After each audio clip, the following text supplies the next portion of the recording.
Thank you. Yeah, thanks for having me. I'm actually kind of excited to do this because I don't get to tell my story all that often or how I ended up where I am today. So I decided to title this A Hop, Skip, and a Jump, My Journey into the Science of Motion. And I'm actually from the middle of nowhere, the middle of nowhere. So I grew up in Broken Bow, Nebraska. And Broken Bow, Nebraska is very rarely talked about, except for when comedians or Hollywood needs sort of a punchline town for the middle of nowhere. So like Garrison Keillor just last week suggested that Donald Trump could find refuge in the middle of nowhere, Broken Bow, Nebraska, after he loses this upcoming election. We've been featured on the X-Files before as a place for crop circles and things along those lines. About the only real cultural contribution out of that part is Willa Cather, and the book My Antony actually features my hometown to some degree. It really is quite rural. It's not flat, for those of you that have not been to central Nebraska. It actually looks like this. It's all rolling hills and ranch land. There's hardly any trees. There's a lot of grass, and there's a lot of fence posts, and there's a lot of cows. And it's actually so desolate that this is my hometown. This is the little blue dot and red dot, which shows that my hometown had a hospital, but you'll notice this void in the middle of Nebraska. There's not even hospitals there. So how does a kid from the middle of nowhere get into biomedical engineering? And it's a long story, and I'm going to hopefully not bore you with it, but I am going to tell it a little bit. So the first part of my journey being in the middle of nowhere is really sort of the importance of community in my life so far. So not only being from a rural area, growing up, my family was sort of disjointed. My mother was an alcoholic for most of the formative years of my life. She began drinking when I was about 3 or 4 years old. And by the time I was 14 years old, she had died. Well, she died when I was 14 years old from cirrhosis. She basically had drank herself to death. And in that transition of my life was pretty difficult. Losing your mother at 14 years old is a pretty difficult thing to go through. I was in a lot of counseling groups for things like Al-Anon, Alateen sort of deal. And I had gotten to know some other kids from the area that had alcoholic parents. And I wasn't a great student through middle school. I was an okay student. I did all right, but not fabulous by any stretch of the imagination. And when I was 14, 15, after my mom had passed away, I was doing even worse. And a girl that I had met through Al-Anon by the name of Lacosta Esch, I got to know her pretty well. We were reasonably good friends, but I got to know her personally really well through those counseling groups. And when I was 16 years old, Lacosta got in the car with her boyfriend in high school, leaving a party that was out in the middle of nowhere, and they ran into the back of a semi, and they both, her and her boyfriend, both died in that drunk driving accident. That was really where my life turned, moving into a different direction. There's not much to do in the middle of nowhere. That's what most kids do in high school, whether that's right or wrong. That's the truth of what it is like. And I kind of took a turn towards something else. I thought there was something else I could do. So I started focusing more and more on my life and improving sort of the things that I wanted to get out of life. So what does a kid from the middle of nowhere do in that situation? And if you think it's going to the sciences, you're actually really wrong. I went into the arts, all right? I got really into choir. I was an all-state baritone in Nebraska. I was president of the art club. I did musicals. I did compositions, writing, and a lot of other things that really became a really great outlet for me. And I got really good at school, or really good at education, or learning to learn and loving to learn. And graduating from high school, I ended up doing really well in high school and got into a very good engineering school, which is also sort of in the middle of nowhere in Terre Haute, Indiana, a place known as Rose-Hulman. And part of my reason for going to Rose-Hulman was because it was small. It's only about 1,600 students. And so I felt comfortable there. It was similar to my hometown. My hometown's only 4,000 people. And so going there, I was like, okay, I get it. I know people. I can get to know the people around here. But one of the things that's really important to tell you about Rose-Hulman and Terre Haute, Indiana, is that to get there, you fly into Indianapolis, and then you drive a car to Rose-Hulman, which sits right there, and Terre Haute is right here. And Terre Haute is not a very nice place by any stretch of the imagination. If you've been there, you know this. It's famous for very bad things, okay? This man right here, Timothy McVeigh, was the Oklahoma City bomber. He was imprisoned in Terre Haute, Indiana. It was the highest security federal penitentiary in the United States. That happened when I was in college. Charles Manson spent some of his formative years in Terre Haute, Indiana. Al Capone used to rug alcohol rings and stuff out of Terre Haute, Indiana. And Newport Chemical Weapons Depot is now shut, thank goodness. But it also sat on the outside of Terre Haute, Indiana. And they don't tend to put any of those things in very nice places. But Rose-Hulman is there. And it sits on the outside of Terre Haute, Indiana. And it's important that you know the direction you go from the airport into Rose-Hulman, because Rose is in the middle of the country. It's right next to a large state park. It's beautiful out there. Across the street is a huge horse ranch, which was owned by Tony Holman. And the Holman family is actually who owns the Indianapolis Motor Speedway. So in the middle of this country is this beautiful campus with a state park and a horse ranch on both sides. And you think this is going to be a great place. And then the city that's really close is actually a little bit not so great. But I got a great education from Rose. I got what I was promised. I went there and I got a degree in mechanical engineering and economics. And I really learned a lot of great stuff at Rose. But coming out of central Nebraska and getting a degree in mechanical engineering and economics, as I was introduced with, I was not planning on going into medicine or going to academia at all. I was the card carrying, like, I'm going to go get an MBA and be a business manager. And then as that book I introduced, my Antonia, there's a line in there that said, I told Antonia I would come back, but life intervened, okay? So sometimes in life, things have a way of just intervening and changing your track. All right, changing my track, going from being a good student but not a great student when I was in junior high, going into high school, really learning and finding a passion for education, and then going towards this business sort of mindset, economics degree, mechanical engineering degree.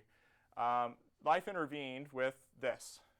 In March of 2001, the dot-com bubble burst, and the job market was absolutely terrible. And then in September of 2001, the Twin Towers came down and the market got even worse. So as a mechanical engineer who graduated in the spring of 2002, it was not looking good for job opportunities, even coming out with a mechanical engineering degree and an economics degree.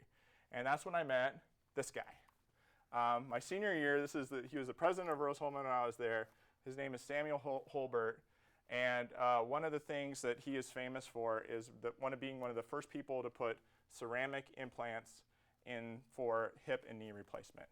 And so my senior year, I got to know Samuel Holbert really well and found this new passion for biomedical engineering, which took me down to South Houston, Texas, and Rice University.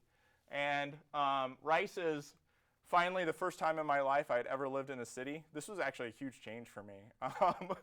Growing up in a town of 4,000 people, going to school in the middle of the country, I then moved to a city of 3 million people, and it is literally that close to skyscrapers downtown. I mean, it is right in the heart of Houston, right within the inner loop of Houston.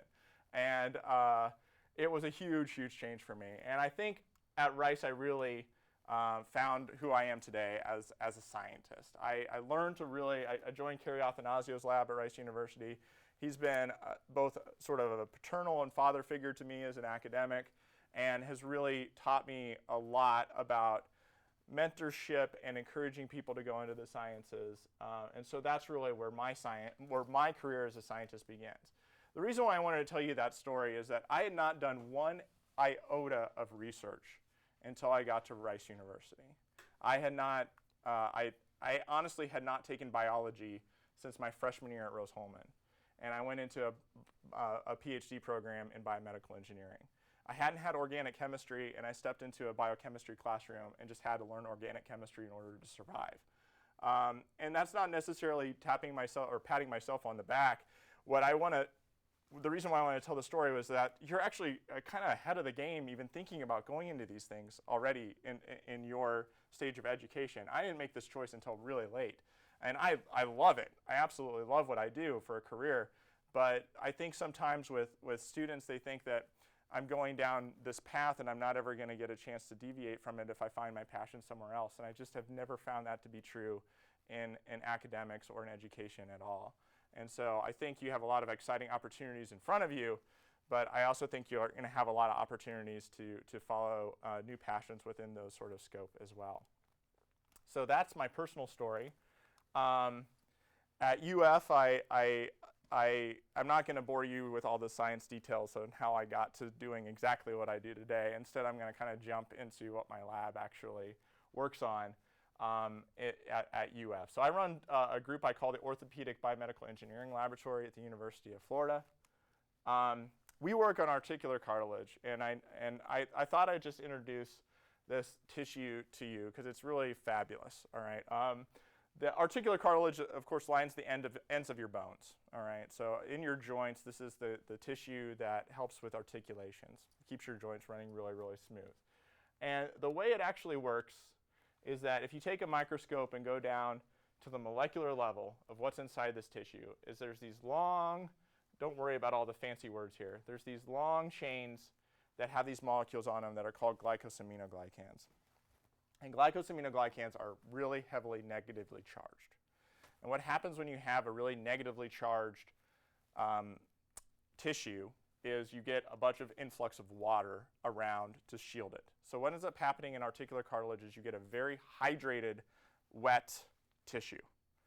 And if you compress that tissue, water flows out of it, just like a sponge. Okay? And that's how cartilage works as a shock absorber. Essentially, it recruits water, you compress it, water slowly squeezes out, and it absorbs shock. That's it. That's how it works. That's a very, very high-level view of it. If you want to know what the big scientific words are, it's called fixed charge density resistance of compression, and it ties into something called the biphasic theory of articular cartilage. You don't need to know those words to understand that concept. If you really want to know those words, I can show you my graduate thesis, because that's what I did as a graduate student, was work on that theorem. What I do now is a little bit different, actually quite a bit different. And I work on osteoarthritis, a disease that involves the loss of articular cartilage and the eventual development of pain and disability. So when we look at osteoarthritis, this is a normal dog hip, all right? If we take a normal dog hip and we do something called histology and stain it, we can put different dyes they're positively charged. So a positively charged red dye will stick to all these negative charges. So it'll appear bright red, okay? And what happens in osteoarthritis is you start to lose that charge, and we start to lose some of our staining. So I'll go back. And then because you start to lose that, the cartilage starts to break down and get some tears in it. And then you get sort of fractures and lesions forming. And then eventually you lose the articular cartilage, and your hip looks like that. You lose all the articular cartilage, and you create sort of this end-stage OA.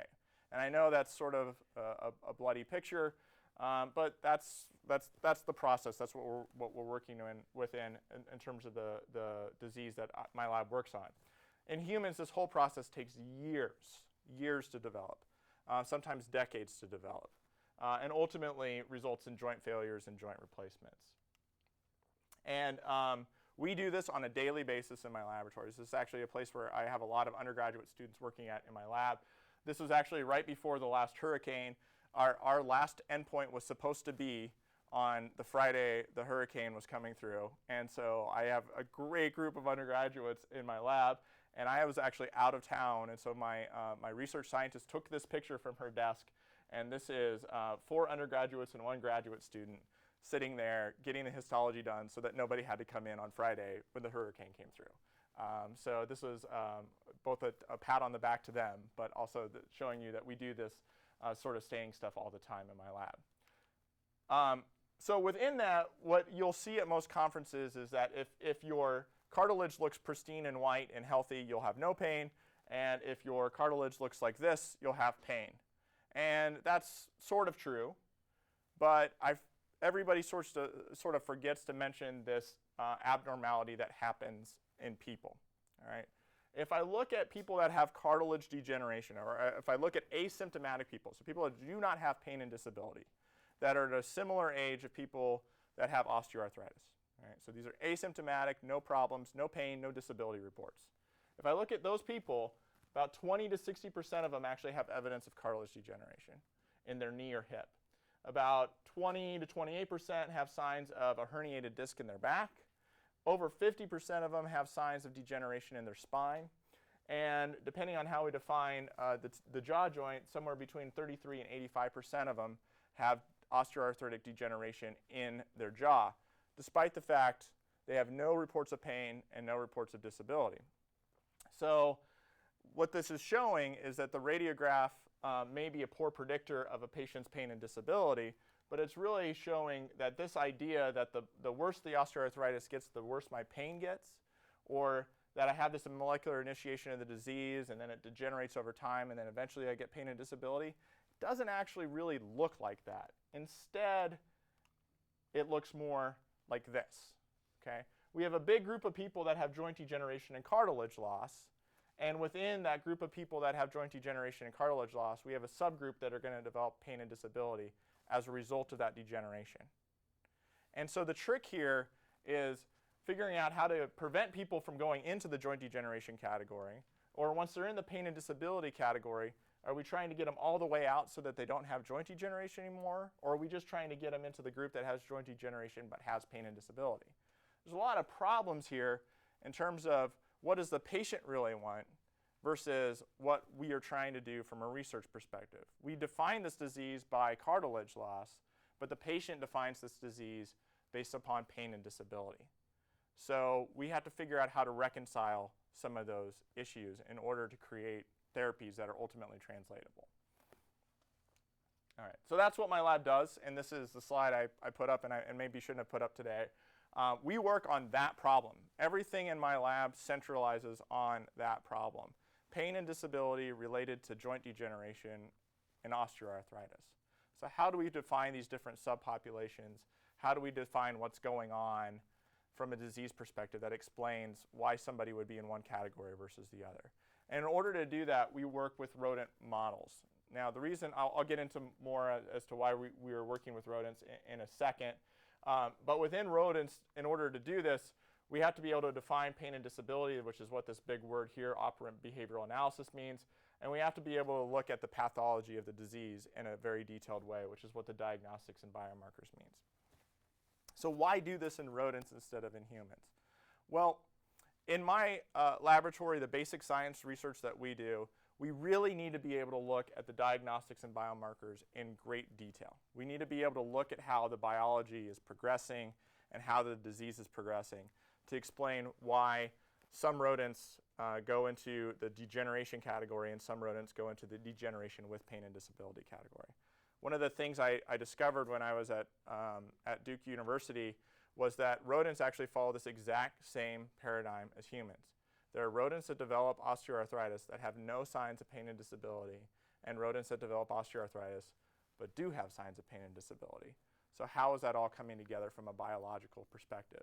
And so I think the rodent models offer us the opportunity to actually look at those effects. All right, so I'm going to give you a couple of vignettes of these different sort of work going on in my laboratory. I have, this is sort of a history of people that have worked on it rather than who I have in the laboratory right now. In the symptomology category, which is what I'm going to talk about first, or how do you measure pain in rodents, Brittany Jacobs and Emily Lakes are still with me right now. And then I have this set of really awesome undergraduate students, Anya Lapat and Maggie Pyers-Fernandez and Sammy Haas, who who are working on this currently as well. So the trick here is, if we want to learn and work on this problem of OA with pain and disability versus OA without pain and disability, or I should say cartilage degeneration with pain and disability versus cartilage degeneration without pain and disability, we have to be able to understand pain or measure pain. And how do you do that in a mouse? How do you tell if a mouse is in pain? And for somebody who's my age, you go back and watch episodes of Pinky and the Brain, which people, I don't know if any of you are into retro cartoons, but that's more like my high school, junior high era. But there actually are large, huge textbooks on this. There's a fabulous book, even though it has a funny title, showing that scientists do have personalities too. A fabulous book called What's Wrong with My Mouse. And if you're really interested in this, it is the absolute must-have read and to understand what's going wrong with your mouse. It's a fabulous book written by Jacqueline Crawley. And there's also one that's the slightly more boring title for rats as well, called The Behavior of the Laboratory Rat. I personally like Dr. Crowley's title a little bit more. What I discovered when I went into this field is that it really was a land without very many engineers. Okay, and as an engineer, I think what we focus on a lot of times is really honing in on exact measurements. So a lot of the tests that were developed for pain and disability in mice were sort of this mantra from Spaceballs. Again, I'm referencing my childhood rather than your childhood, but of trying to figure out, just sort of searching around and hoping something comes up. So this is just an example of what some of the behavioral tests are in rodents, and they very much are like Pinky and the Brain. Some of them are mazes where they look for different memory sort of tasks, nose hole peck test, different swimming tests, mazes again. This is actually a test of chewing behavior, so the animals put in this little tunnel and they have to chew through this dowel in order to escape the tunnel. Some of them, like the grip strength meter, looking at how tightly an animal can hold to this little meter as they're being removed. There's this rotor rod test, which is, for those of you that like the lumberjack games, it's log running for mice. The rod goes round and round and round, and you see if they can stay on for a given amount of time, and you can speed the rod up and they fall off and those sort of things. Some of these things are pretty well engineered and accurate. Some of them are very not accurate. There's this thing called the Grimace scale where you, just like at the doctor's office, you have the frowny face versus smiley face sort of thing. So you take a picture of the animal's face and then you see whether they're smiling or not. So not really super accurate there. And the question here is, do any of these behaviors associate with OA development, and can we actually develop things that are maybe a little bit more quantitative? Now, not all of these measures are necessarily bad, but can we do something that would potentially be better? Can we engineer a better technique to measure pain in rodents? And there's an issue here that actually goes into evolutionary biology. And so if you're looking at pain and disability in a rodent, the animal's typically restrained. It's just a problem. It's actually a big problem in rodents, because rodents evolutionarily are prey, not predator. So being restrained is actually a sign of distress, or it activates adrenaline in the animal and can actually mask a lot of pain and disability if that's what you're trying to measure. So if you induce stress in the animal by putting in a cage that they're not used to, or putting them in an apparatus that maybe is uncomfortable, or the grip strength meter, removing them and holding them with your hand, there's a really strong probability that you're going to get the animal stressed and maybe not get the response that you want. And that's where we've done a lot of our work. So I know talking about animal work can be a little bit sensitive at times, but I want to make sure that I drive this point home, because this is really something that my lab believes in very strongly. Less stress plus less bias equals a better measure. So when I say operant measures, what I mean is let the animal tell you. Put the animal in a situation and let them choose whether to participate or not. An animal who is in pain or has disability will choose not to participate, and you can measure that participation rate. An animal that is not in pain and disability will participate. Give them a reward, let them get through it, and then you can measure that participation rate and take the stress and sort of restraint out of the equation. And we've done a lot of work of this over the years. One of the ways we've done this is simply by putting the animal in a cage and, oh no, I lost my cursor. Okay, well, simply by putting the animal in the cage and letting him walk across, we can, the camera is pointing basically from here towards the screen, and we put a mirror underneath at 45 degrees. So we can see them walk across, and walk across. Same animal walking, not two different animals there. And we can measure how they walk with different gait analysis techniques. Very engineering, right? We measure how far they step. We can measure different sort of parameters associated with that. And we've developed a piece of software called Automated Gait Analysis through Hues and Areas, or AGATHA for short. We're very big on acronyms in my laboratory. As some people in the audience know, they've seen some of our other acronyms. And so this is a nice way of quantifying how an animal walks. We don't restrain them. We don't force them to walk. We just put them in an arena, and we let them tell us the result. We just took AGATHA to a new level with something called the Experimental Dynamic Gait Arena for Rodents, or EDGAR. We like old-timey names, apparently, in our laboratory.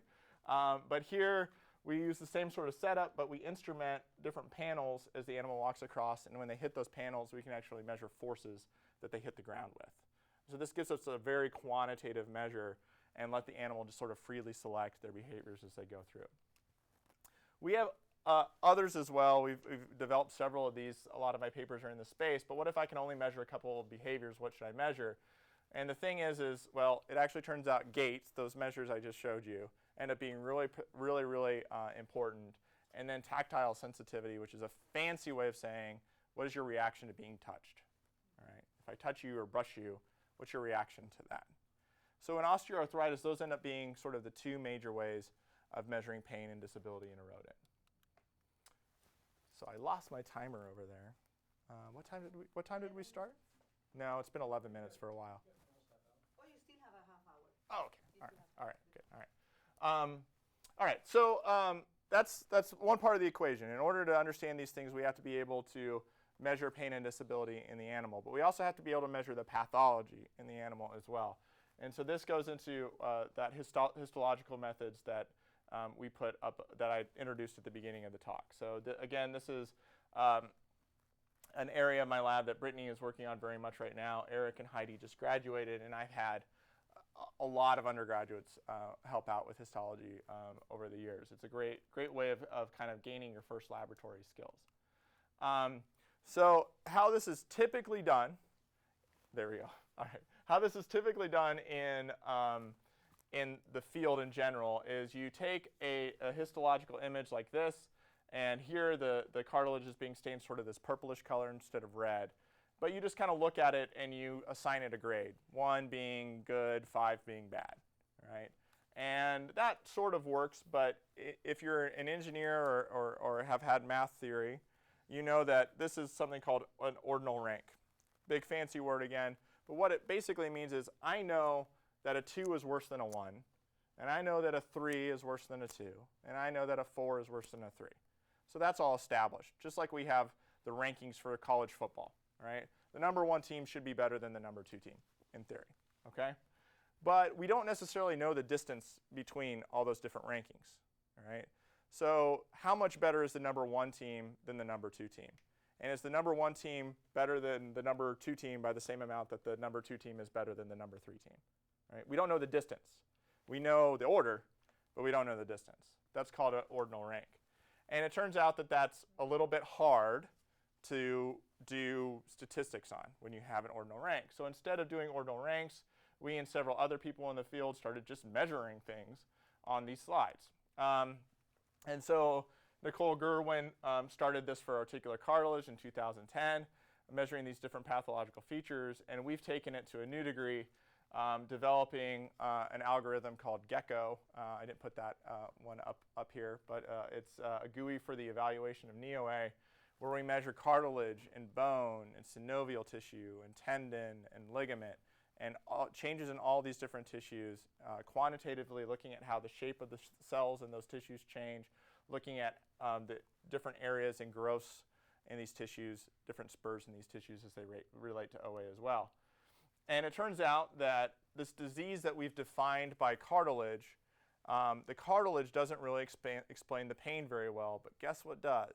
The bone does. So as we have ossification or bone growth in the subchondral plate, we have an increase in pain. Unfortunately, these are the big words here, but more pain is in this direction, so more ossification in this direction, and you can see that there's a correlation between these.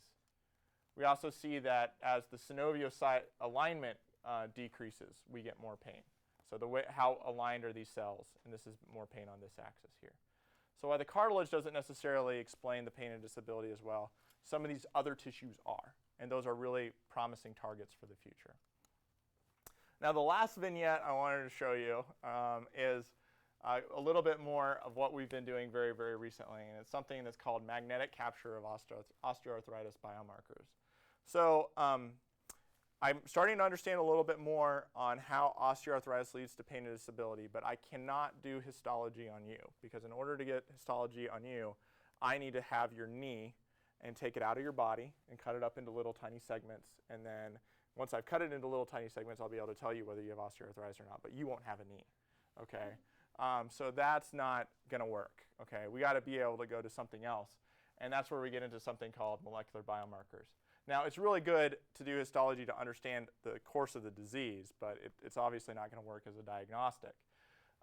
So one of the things we've been working on here recently is something called synovial fluid biomarkers. So biomarkers is a fancy word for diagnostics. You all know what these are.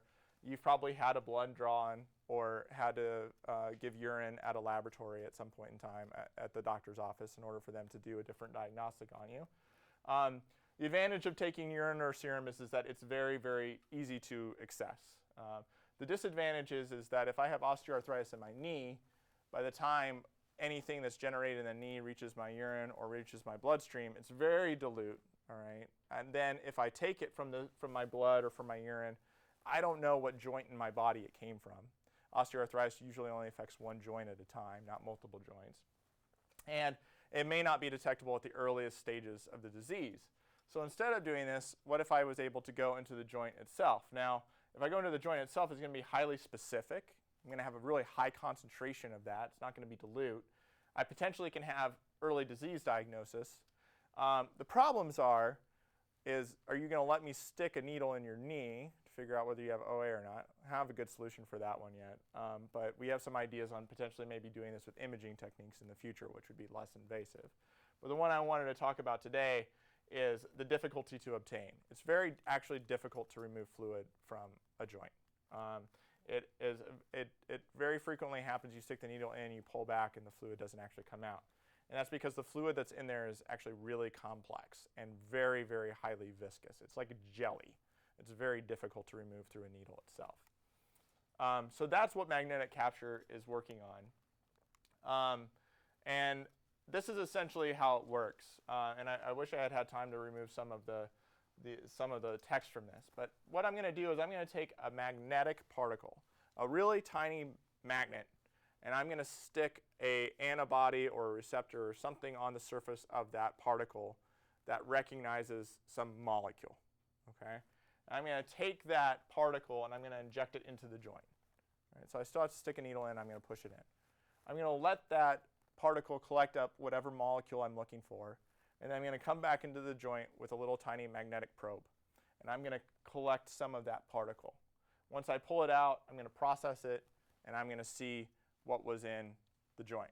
Now the advantage of this is that I don't have to remove that fluid anymore. I only have to remove the particles. And if I make the particles small enough, I think Dr. Rinaldi came and talked with you guys earlier. Yeah, that's me. Yeah.